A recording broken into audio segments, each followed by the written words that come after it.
All right, so our next topic is orbit mechanics. So since the orbit of planets is just a result of gravity, we can now combine what we learned about with gravitation with what we've been talking about with uniform circular motion. So what we're going to do here is we are going to assume that our orbits are circular. And actually they are very, very, very close to circular. They really are. The Earth has an eccentricity right now of approximately I think it's 0.2. No, it's 0.02. What eccentricity measures is it measures how far away from a perfect circle an object is. So an object that has an eccentricity of 0 is a perfect circle. And basically, if you think about the definition of an ellipse has two focal points. A circle is an ellipse in which both focal points reside at the center. As you become a little more elliptical, the focal points begin to separate, and they become further apart from each other until they can be so far apart that the focal points are here, and then basically it would be a line. You'd have to go in a line between them. So an E equals 1 is a line. So the eccentricity of the Earth's orbit around the sun right now is 0.02. So it's very, very, very close to being a perfect circle. So even though we have an elliptical orbit, and the elliptical orbit is actually responsible for a lot of our climate variability that we have, it's responsible for some of our glacial cycles and things, because if you're in a circular orbit, you're actually you actually have more moderate temperatures kind of overall than if you're in a largely elliptical orbit, which is going to cause you to have very, very cold periods and very, very hot periods along the orbit. So being very close to circular is actually good for our climate. We can actually treat our orbits as circular, and that actually goes for most of the planets. Most of the planets have very, very circular orbits. The moon's orbit around the Earth is very circular. So it's a pretty good approximation for circular orbits. If we assume our orbits are circular, and I take a look at, say, the moon going around the Earth, then there's going to be some sort of radius for that orbit, that orbital radius, which is something you can look up on tons of NASA data charts and so forth. And you'd have the masses. You could have the mass of the moon, the mass of the Earth. Those are known. We actually use orbit mechanics to figure out what the masses of the objects are. And what we find is that the only force acting on the moon as it goes around the Earth is gravity. So because the moon is moving in a circle around the Earth, then that means that that force of gravity is our centripetal force. I'm using, once again, that capital G to remind myself I'm going to use universal gravitation for that, but if you use a lowercase g, they're not, it's just a symbology there. So either a lowercase g or capital G is fine, but I prefer the capital G to remind myself of universal gravitation. So if I set those equal to each other, then I get the force of gravity is G, mass of the Earth, mass of the moon, for example, over r squared, and that would be their, or well, I'll keep that as lowercase r.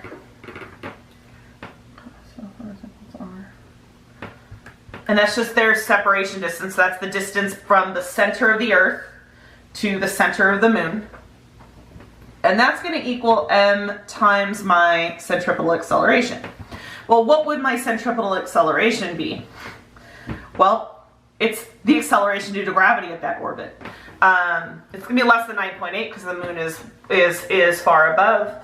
But because this side of the equation could also be just m times g. But g would be the acceleration at that particular location, not 9.8. So g itself is actually a variable, which we saw in the previous video. And what we have here is if we actually sub in for our orbital speed, if this is making some sort of orbital speed here, so it's moving at some speed, get g, mass of the Earth, mass of the Moon. Which mass is this? Well, the Moon is what is being accelerated, so that is actually the mass of the Moon over r squared is equal to m times the mass of the Moon, v squared over r. Subbing in for centripetal acceleration. So you can see here that the mass of the Moon actually cancels out, so you don't have to know the mass of whatever is doing the orbit, going through the orbit. For this, one of the radii cancel out on both sides. And what this allows me to do is this actually allows me to solve for the orbital speed, or use a known orbital speed, because we've been observing the Moon for millennia. We have lots of data on the Moon. We could actually then find the mass of the Earth if we knew the radius of the Earth and so forth. So lots of data here. So if I solve for that v is going to be the square root of g, mass of the Earth, over r. And so this is an equation for the orbital speed of a satellite. Now, our definition of a satellite is anything that is orbiting something else. So the Moon is a satellite of the Earth is a satellite of the Sun, the Sun, the whole solar system is a satellite of the black hole at the center of our galaxy, so on and so forth. So one thing to be careful of with this, obviously we're not always using the mass of the Earth. So when we do this, I like to leave this as kind of like a block, like an empty block right here that I can fill in, where I know that m of this block is the mass of the object being orbited.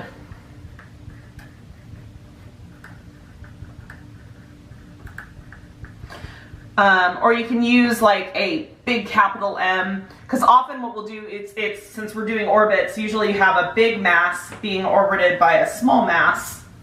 So some people use like a capital M and a lowercase m, but what I need you to realize is that is the mass of the object being orbited.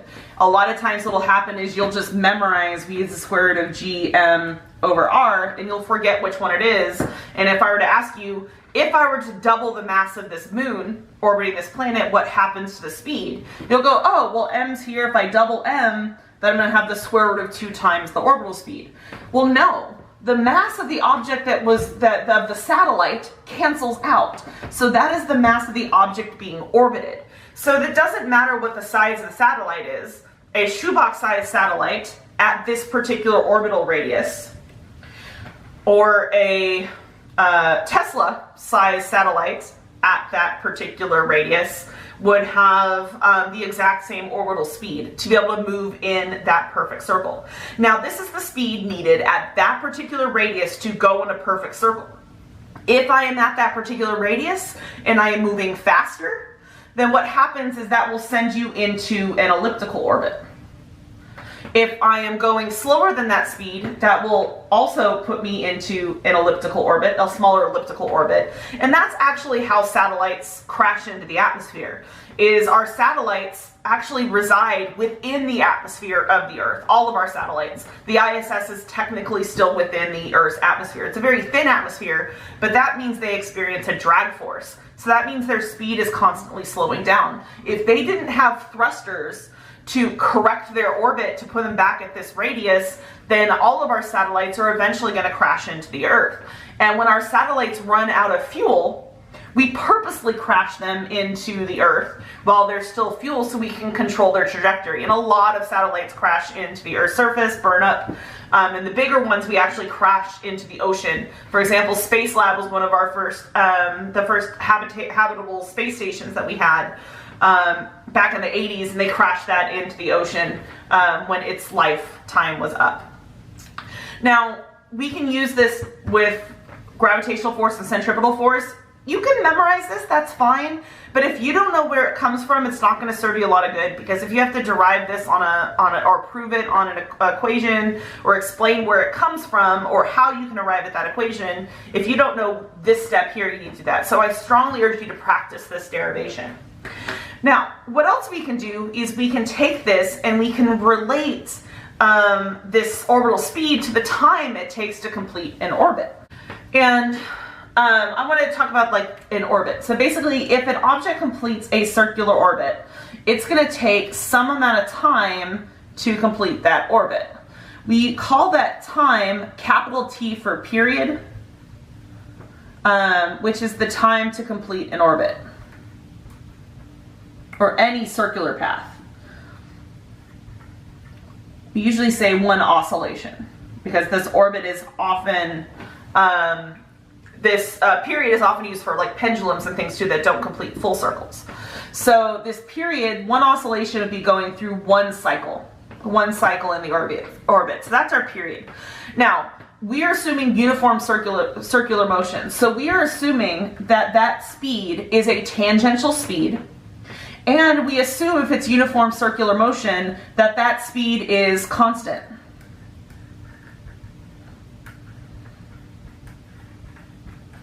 So if speed is constant, we can say that our speed is equal to distance over time. That's the only time we can define speed is distance over time, is when we're going at a constant speed.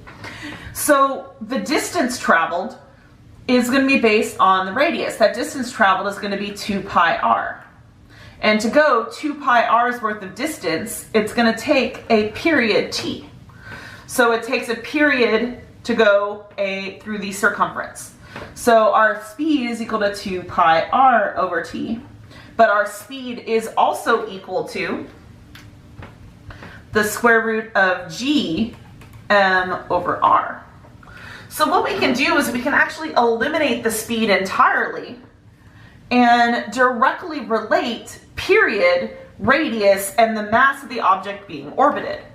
And this is really important because before we knew a lot about an unknown, say we're doing astronomical observations and we're looking to discover new planets, we might not know what the mass of that new planet is, but this is the mass of the sun. For example, if I'm looking for an exoplanet that is orbiting the sun, say out in the Kuiper Belt, this would be the distance between them, and this would be the period. So if I want to find how far away that object is, and I can measure from astronomical observations with how long it would take for that object to complete an orbit, and I know the mass of the Earth, then I can actually find that distance. So that's kind of cool. So we can actually take this and do some rearranging, and we can actually solve for the period. Period is equal to 2 pi r over the square root of g m over r. This has issues for a couple of reasons. It has issues because of my radius being separated in two different terms. So if I wanted to find out what the effective radius is on period, this isn't particularly helpful unless I have numbers to plug in. So I want to establish this relationship in a little different manner. So instead of solving for period directly, I'm going to do some algebra over here to make it easier. And the first thing I'm going to do is I'm actually going to undo that square root. And I know that's going to give me a period squared, but it's going to help with my algebra, so I don't have to do a lot of funky square root tricks and so forth. So I'm going to get 4 pi squared r squared over period squared is equal to g m over r. So now if I multiply period squared to get it by itself, our orbital relationship between period and orbital distance. So what this tells us is our period squared is proportional to r cubed. And actually this is one of Kepler's laws. It's actually Kepler's third law. And we're going to come back to orbit mechanics after we've done full rotation and angular momentum and things, because Kepler's laws actually work for elliptical orbits. Circular orbits are special cases of elliptical orbits, so this works both times. But basically this relationship between period and radius is very powerful. And what this means is if I were to take a graph of the radius of orbit cubed for, say, all of the planets, and versus their period squared, you end up with a linear relationship. And that's really cool. So this is kind of what you need to understand with orbit mechanics. So you need to understand that when we're talking about circular motion, our force of gravity is our centripetal force. We use that to derive this equation. This is the mass of the object being orbited, okay, the source of the gravitational field. And that's the separation distance between the centers of the objects. Because the object orbiting is in a circle, we're assuming that it is moving at a constant speed because it's uniform circular motion. The force of gravity is constant, so therefore your centripetal acceleration has to be constant. Therefore your orbital speed has to be constant as long as you're maintaining a constant radius. So we know that our orbital speed is also equal to 2 pi r over the period. And then if you set those two different definitions of orbital speed equal to each other, you can derive the relationship between period and radius. So we're going to explore this more in our lab. You're actually going to do a linearization activity with a simulation of planetary data. So you get a little practice. Have a good day.